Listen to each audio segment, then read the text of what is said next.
मुद्दई लाख बुरा चाहे होता क्या है, होता वही है जो मंजूरे खुदा होता। यह शेर किसी शायर ने किसी की किस्मत को लेकर ही लिखा होगा जो राजनीति में भी चरितार्थ होता है।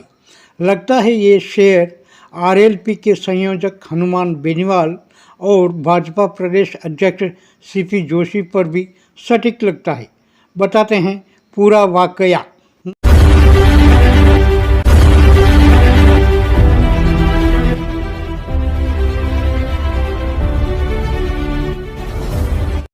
नमस्कार, आप देख रहे हैं कोहिनूर इंडिया।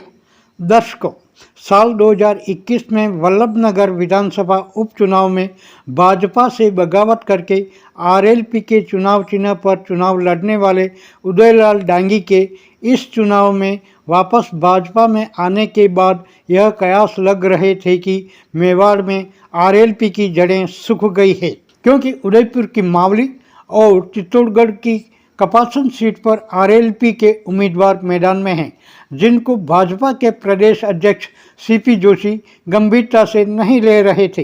लेकिन शनिवार को शनि महाराज मंदिर के निकट आली गांव में हनुमान बेनीवाल की जनसभा में उमड़ी हजारों की भीड़ को देखकर सीपी जोशी का सपना चकनाचूर हो गया लगता है। बेनीवाल की सभा में उमड़ी भीड़ व सभा स्थल का नज़ारा आपकी स्क्रीन पर। दोनों हाथ खड़े करके हनुमान बेनीवाल जी और चंद्रशेखर आजाद जी को स्वागत करें।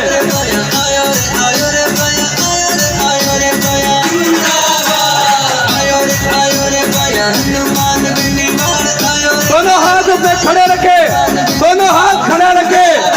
सभी मेवाड़ की सरजमी पर हार्दिक स्वागत है, अभिनंदन है।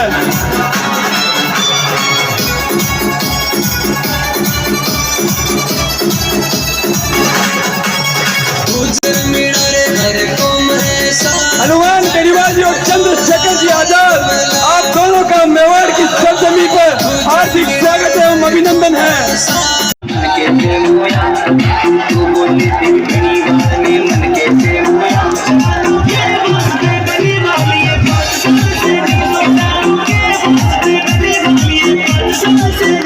दरअसल मेवाड़ से आरएलपी को वापस खदेड़ने के लिए भाजपा प्रदेश अध्यक्ष सीपी जोशी ने उदयलाल डांगी को पुनः भाजपा ज्वाइन करा दी और वल्लभनगर से टिकट देकर सपने देख लिए कि आरएलपी पुनः नागौर तक सिमट जाएगी।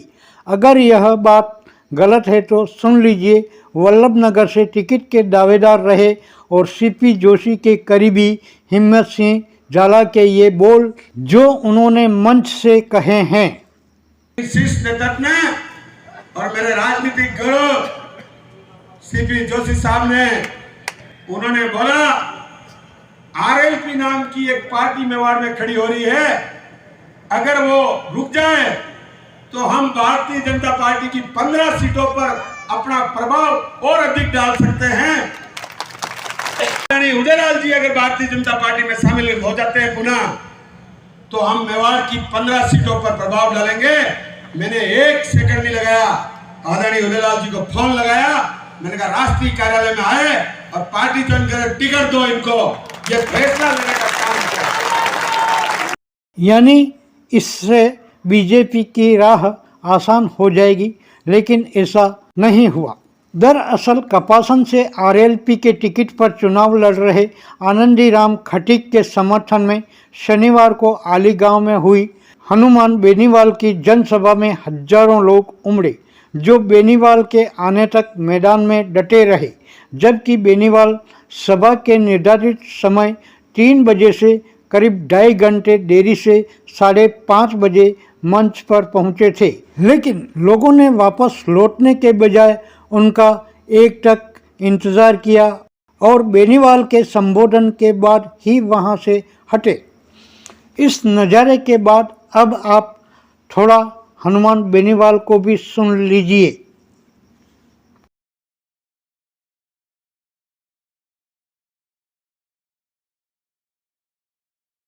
शनि महाराज से करवा के बोतल में बंद करा के तो भाइयों केतली और बोतल मैं चंद्रशेखर जी को कह रहा था, उस समय जब मैं चिन्ह देख रहा था, मेरी पार्टी से बने, ईमानदार से बताऊं आपको, तब खूब सारे चिन्ह देखे, बोतल केतली ये चिन्ह आए। मैंने कहा चलो अपने एक बार बोतल ले लो, क्योंकि वसुंधरा ने दारू पी पी के राजस्थान का बहुत नाच किया। ये बोतल मैं ले लेता हूँ, और ये बोतल दारू वाली नहीं, ये पीने के पानी की बोतल। आपको बता दें कि आरएलपी का आम समाज पार्टी के साथ गठबंधन भी है, जिसके चलते पार्टी अध्यक्ष चंद्रशेखर आज़ाद भी बेनीवाल के साथ सभा में आए थे और आज़ाद ने भी सभा को संबोधित किया। सुनिए आज़ाद ने क्या कहा। प्रधानमंत्री तो रोज कुछ ना कुछ झूठी बातें बोलते रहते हैं। जब मुख्यमंत्री आ रहे हैं 100-200 लोग इकट्ठे हो रहे हैं और कह रहे हैं कि बताओ और क्या झूठी बातें करोगे। 4.5 साल में लोग नहीं दिखाई दिए, 6 महीने में पता लगा कि सिलेंडर के दाम कम करने हैं, नौजवानों के लिए कोई अवसर लाना है। मैं आपको बताना चाहता हूं, आपको रोजगार के लिए यहाँ से बहुत दूर जाना पड़ता है, दूसरे प्रदेशों में पलायन करना पड़ता है।